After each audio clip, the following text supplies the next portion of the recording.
How to add a thumbnail to a YouTube video on Android. This tutorial shows you how to update or set a custom thumbnail through YouTube Studio.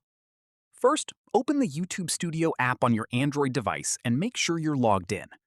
From there, tap on the Content tab at the bottom of the screen. After that, find the video you want to update the thumbnail for and tap on it.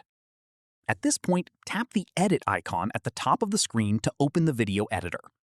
From there, tap Edit on the top left corner of the current thumbnail. Following this, you'll see a couple of options. You can either choose a frame directly from the video itself or set a completely custom thumbnail. From here, tap on Custom Thumbnail to select an image from your gallery. After that, browse through your gallery and select the picture you want to use as your thumbnail.